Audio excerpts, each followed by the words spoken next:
ব্যক্তি বুঝতে পারছেন না, আপনি কি এই কুটজনকে দিয়ে দেশ চালাবেন? বা যেতে পারছেন না, আপনি একটু সংস্কার করেন, করে আমাদেরকে স্বস্তি দেন। এখন ডক্টর ইউনূস সাহেব যে কথাটা বলছেন যে বিদেশ থেকে শেখ হাসিনা তো বলবেই, কারণ শেখ হাসিনা এমনি একটা বাচাল মহিলা, আমিত্ব ছাড়া তার মধ্যে আর কোনো কিছু ছিল না।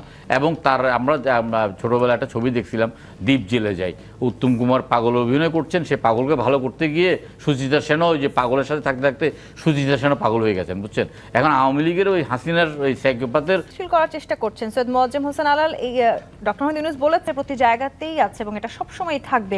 যেই থ্রেটটি আসলে আছে, সেই যাদের কর্মকাণ্ডে লজ্জিত হবার কথা ছিল। আপনাকে ধন্যবাদ। সম্মানিত আলোচক যারা আছেন এবং দর্শক শ্রোতা যারা, সবাইকে আমার এবং বিএনপির পক্ষ থেকে মাহে রমজানের শুভেচ্ছা। বিষয়টা হচ্ছে যে আওয়ামী লীগের কথা, শেখ হাসিনার কথা বিশেষ করে দুটি অংশ আছে।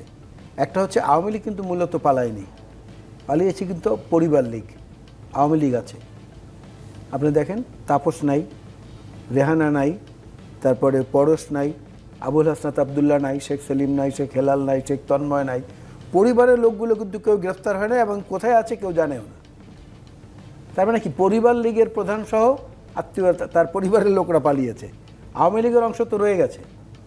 এখন আওয়ামী লীগের অংশরা, প্রভাবশালী আমলারা যারা তাদের মধ্যে ছিলেন, তাদের সহযোগী হিসাবে তাদের মধ্যে অনেকে রয়ে গেছে, সেনাবাহিনীর সদস্যদের মধ্যে অনেকে রয়ে গেছে, আইনশৃঙ্খলা বাহিনীতে অনেকে রয়ে গেছে, বিচার বিভাগগুলোতে অনেকে রয়ে গেছে। এই যে আওয়ামী লীগেরটাকে আমরা যে কাজে লাগাবো, সেখানে দুটো বাধা।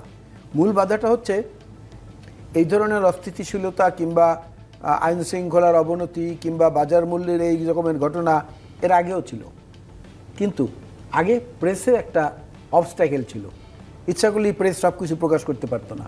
এখন যেখানে যেটা হচ্ছে, প্রেসকে কেউ বাধা দিচ্ছে না সেই খবর প্রকাশ করার জন্য। এজন্য হঠাৎ করে কিন্তু মানুষ প্যানিকি হয়ে যায় যে এগুলো কী হচ্ছে। কিন্তু এর মধ্যে অনেক জিনিসই আগে ছিল, এখনও আছে, কিন্তু ওই যে বললাম যে বাধাহীনভাবে যেহেতু প্রচার হচ্ছে, মানুষ একটা প্যানিকের মধ্যে পড়ে গেছে। বাট ফ্যাক্টস রিমেন যে দ্রব্যমূল্য নিয়ন্ত্রণের জন্য যে জিনিসটি, সেইখানে একটা জিনিস আমাকে বলতেই হয়, সেটা হচ্ছে যে মানুষ দুটো সময় কথা বলে না।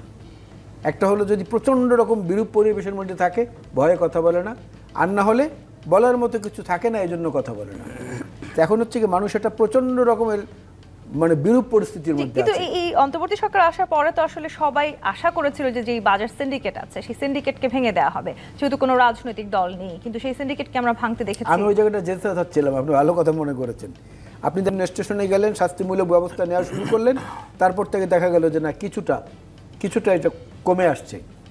কিন্তু বিষয় দাঁড়িয়েছে যে বেশ কিছু আলোচিত বিষয়কে কেন যেন এই সরকার এড়িয়ে যাচ্ছে। বেসিক ব্যাংকের আব্দুল হাই বাচ্চু নিয়ে কোনো আলোচনা নেই, আপনার মহিউদ্দিন খান আলমগীরের ব্যাংকে লালবাতি জ্বালানো নিয়ে কোনো আলোচনা নাই, পিকে হালদার কোথায় আছে সে অবস্থান নিয়ে কোনো আলোচনা নাই, আপনার ডাক বিভাগের বলছেন যে দেশের মানুষের আস্থা উনি পেয়েছেন কিনা, এরকম প্রশ্নের উত্তরে তিনি বলেছেন যে তারা একটা অপরিচিত জগৎ থেকে এসেছেন। ডক্টর আইনুন নিশাতের কাছে গিয়েছেন, প্রফেসর শামসুল হক সাহেবের কাছে গিয়েছেন, তালুকদার মনিরুজ্জামান সাহেবের কাছে গিয়েছেন, অর্থনীতিবিদ খলিকুজ্জামান সাহেবের কাছে গিয়েছেন, গিয়ে বলেছেন যে দেশ গঠনের জন্য আমাকে পরামর্শ দেন। সেরকম লোকেরা, প্রতিভাবান লোকেরা তো এখনও দেশে আছে, কিন্তু তাদেরকে যদি উনি সহায়তা না চান তাহলে কিভাবে হবে? কিন্তু এই সুযোগে আসলে দেশের নিবেদিত রাজকাহন থেকে বিরতি নিয়ে ফিরছি, সাথেই থাকুন। জি-25 নিবেদিত রাজকাহন দেখছেন। রহিন হোসেন প্রিন্স বাংলাদেশকে দেওয়ার জন্য কাজ করছেন।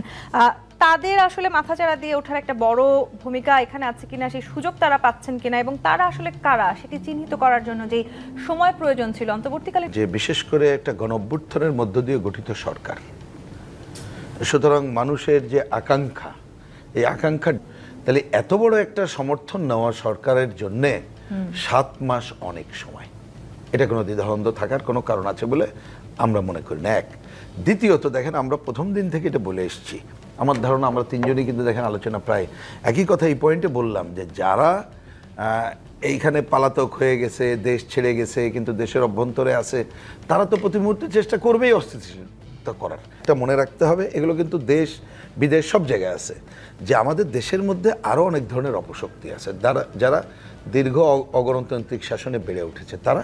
আর একটা হচ্ছে ভূ রাজনৈতিক কারণে আধিপত্যবাদী এবং সাম্রাজ্যবাদী শক্তি, তারা তো অস্থিতিশীল করতে চাইবে।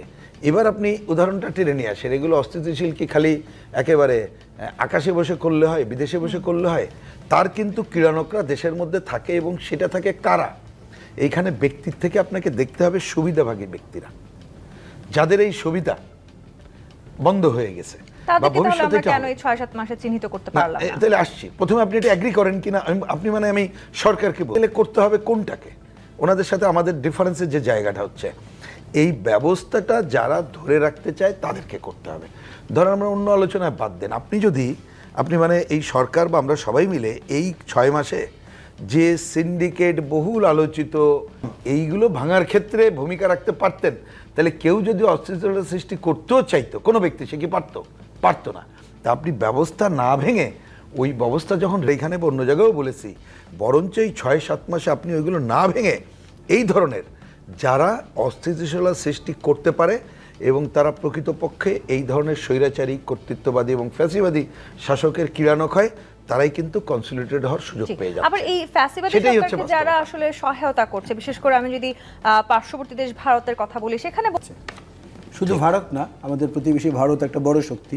ভারত বলেন বা অন্যান্য প্রতিবেশী যারা আছে, নিকট কিংবা দূরে, প্রত্যেকের ব্যাপারে একটা জিনিসের মানুষ অত্যন্ত সচেতন হয়েছে, যে পারস্পরিক স্বার্থ এবং জাতীয় স্বার্থের ব্যাপারে কারোর সঙ্গে কোনো আপোষ নেই। আপনি দেখেন বিজিবি এর আগে বহু মানুষ গুলি করে মেরেছে, বহুবার কাঁটাতারের বেড়া নিয়ে ঝামেলা করেছে, বহুবার আমাদের ভূখণ্ডে প্রবেশ করেছে। এখন কিন্তু সাধারণ মানুষ বিজিবির পেছনে দাঁড়িয়ে যাচ্ছে, এটা কিন্তু আগে ছিল না।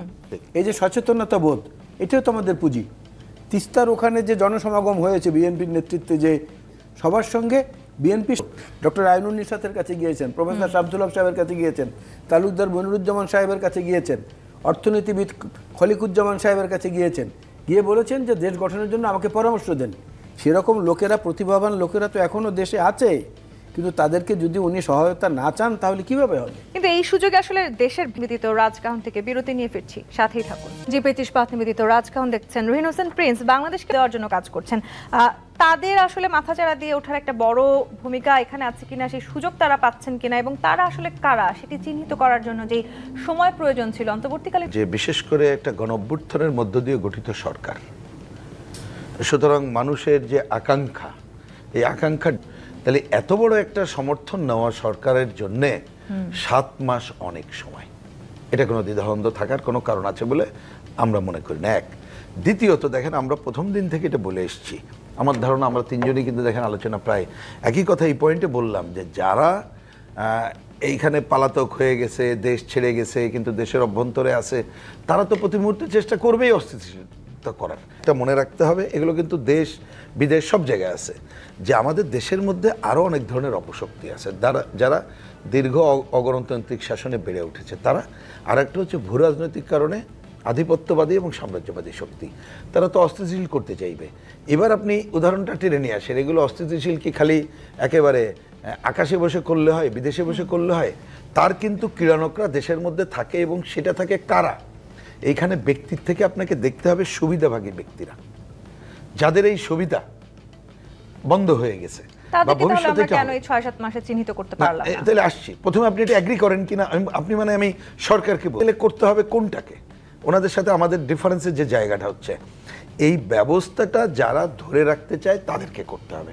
ধরেন আমরা অন্য আলোচনায় বাদ দেন, আপনি মানে এই সরকার বা আমরা সবাই মিলে এই 6 মাসে যে সিন্ডিকেট বহুল আলোচিত এইগুলো ভাঙার ক্ষেত্রে ভূমিকা রাখতে পারতেন, তাহলে কেউ যদি অস্থিরতা সৃষ্টি করতেও চাইতো, কোনো ব্যক্তি সে কি পারতো না।